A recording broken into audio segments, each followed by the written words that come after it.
guys! Welcome back sa YouTube channel ko. Ngayon lang ulit ako nakapag-vlog kasi hindi ako makapag-concentrate kung ano ang sasabihin ko kasi maraming akong iniisip kasi maraming problema yung dumaan sa buhay namin. Pero okay naman na ngayon. And thankful ako dahil medyo okay na and sana tuloy-tuloy na and tiwala lang tayo kay God. So ngayon guys, wala tayong gagawin ngayon. Kwentuhan lang muna tayo. Samahan nyo ako guys. Intro, pasok!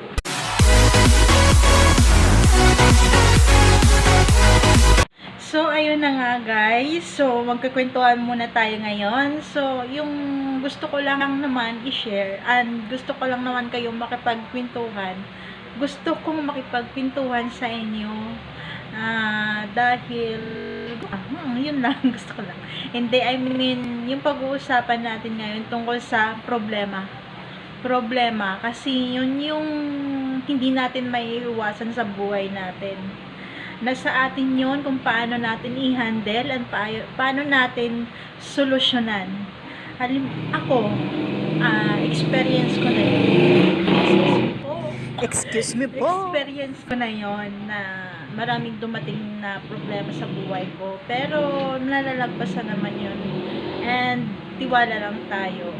Lately, oo, maraming problema yung dumating sa buhay namin. Pero may mga tao din naman na gustong tumulong at saka nagpapasalamat din naman kami dahil merong gustong tumulong sa amin. Kaya parang medyo okay na. Sana tuloy-tuloy na and tiwala lang tayo kay God at manalangin tayo, lalapit tayo sa Kanya kung meron tayong problema kasi alam niya at bibigyan tayo ng paraan at para makapag-isip tayo kung anong solusyon ng mga problema. Saka ayun, malalagpasan din naman natin yan. Tiwala lang tayo kay God. Kasi yung problema, hindi naman natin yun maiwasan sa buhay natin. Kusang dadating yun, kusang mangyari yun.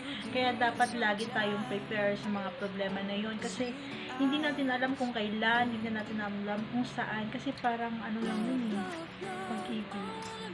Hindi natin alam kung kailan tayo ma-inlove sa isang tayo. Ayun na nga. So, yung problema, dapat lagi tayong handa at dapat nagiging matatag tayo sa isa't isa. Kasi ako, marami ng problemang dumating sa buhay ko. As in, sobrang dami. Hindi lang. Lahat naman nasusolusyonan at lahat naman naging okay. So, ngayon, thankful lang ako kasi nagkaroon ako ng very supportive na asawa. Ayun. So, lahat naman ng problema sa solusyonan. Nasa sayo yun kung paano mo gawa ng paraan, kung paano mo susolusyonan. Yung number 1 lang na gawin mo, magtiwala ka lang kay God. Dahil alam ni God na kaya mo. Hindi niya yun binigay sa'yo. Hindi niya yan binigay sa'yo para hindi mo masolusyonan. Binigay niya yan sa'yo dahil alam niyang kaya mo lagpasan ang mga yan. At pagsubok lang natin sa buhay yun. Kaya dapat maging matatag lang tayo. Katulad ko. Sobrang tatag ko na. Oo. Sobrang, alam mo yung pagdating sa problema, dati, sobrang dami ko nang naranasan problema sa trabaho, sa pera, number 1 talaga yung pera. Sa family. Oo, lahat yun. Naranasan ko na yun. Pero, nagtitiwala ako kay God na makakaya ko at nalulutosan ko yung mga problema. Kaya, naging okay din naman. Sana din kayo guys, kung meron kayong problema na dinadala, dinaramdam, huwag niyong dibdibin na, ay, ganito, paano kaya wag. Dapat mag-isip ka kung anong magandang paraan na para masolusyonan. Kung may problema kayo, pag-usapan nyo ng maayos. Huwag idaan sa init ng ulo kasi iba ang kinalabasan. Promise, experience ko na. Oo. Tsaka kapag may problema ka, pwede ka naman mag-share dun sa mga taong mapagkatiwalaan at sa tingin mo na makapagbigay magandang advice kung paano, kung anong gagawin mo, kung paano ang paraan na gagawin mo. Para lang gumaan yung pakiramdam mo, pwede mo naman siyang i-share, pero dun sa mga taong sa tingin mo na mapagkakatiwalaan mo at sa tingin mo makakatulong sa'yo. Ayun, so, ganun na nga guys. Tsaka, isa pa, ang problema, dapat hindi pinupost sa social media. Dapat kung may problema ka, pag-usapan nyo, hindi sa social media. Kasi hindi naman yun nakakatulong. Kasi pag sa social media, halimbawa, i-post mo yan sa Facebook yung problema mo, marami na yan magko-comment ng bad.